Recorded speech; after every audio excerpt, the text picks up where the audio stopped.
കേരള ബ്ലാസ്റ്റേഴ്സിന്റെ ഇന്നത്തെ മത്സരത്തിന് കാത്തിരുന്ന ആരാധകരുടെ എല്ലാവരുടെയും പ്രതീക്ഷ, എല്ലാവരുടെയും എന്ന് പറയുന്നില്ല, ഒരു വിഭാഗം ആരാധകരുടെയൊക്കെ പ്രതീക്ഷ ഇന്നത്തെ മത്സരത്തിന്റെ ഫലം എന്തായാലും മത്സരത്തിന്റെ അവസാനം മാർക്കസ് മർഗുല ഒരു പ്രഖ്യാപനം നടത്തുമല്ലോ. കേരള ബ്ലാസ്റ്റേഴ്സിൽ ഒരു ബിഗ് സൈനിങ് വരുന്നുണ്ട്, അത് സംബന്ധിച്ച് ഒരു വാർത്ത താൻ കേരള ബ്ലാസ്റ്റേഴ്സിന്റെ ഈ സീസണിലെ അവസാന മത്സരം കഴിയുമ്പം അറിയിക്കും എന്ന് ആരാധകരോട് പറഞ്ഞിരുന്നു. അപ്പം അതുകൊണ്ട് ആ ഒരു ബിഗ് അറൈവൽ ആരുടെയാണെന്ന് അറിയാൻ ആരാധകർ അക്ഷമയോടെ കാത്തിരുന്നതാണ്.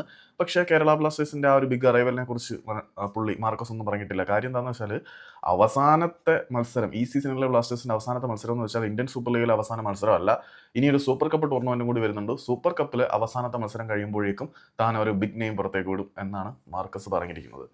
കാര്യം മാർക്കസിന് എന്തോ സൂചന കിട്ടിയെന്നാണ് പുള്ളി പറഞ്ഞത്. പക്ഷെ കുറച്ച് കാര്യങ്ങളിൽ ഒരു സ്ഥിരീകരണം വരുത്തേണ്ടതുണ്ട് എന്ന് പുള്ളി പറയുകയാണ്. പണ്ട് മോഹൻ ബഗാന്റെ കാര്യത്തിൽ മാർക്കസ് ഇങ്ങനെ ഒരു കഥ പറഞ്ഞപ്പോൾ ഞാൻ അതിനെക്കുറിച്ചൊരു വീഡിയോ ചെയ്തത് ആർക്കും അത് പോട്ടെ, നമ്മൾ പാസ്റ്റിലോട്ടൊന്നും പോകണ്ട. കേരള ബ്ലാസ്റ്റേഴ്സിന്റെ ഈ സീസണിലെ അവസാനത്തെ മത്സരം സൂപ്പർ കപ്പിലെ അവസാന മത്സരമാണ്. അത് കഴിഞ്ഞിട്ടായിരിക്കും താൻ ആ ബിഗ് അറൈവലിനെ കുറിച്ച് പറയുക എന്ന് മാർക്കസ് പറഞ്ഞു.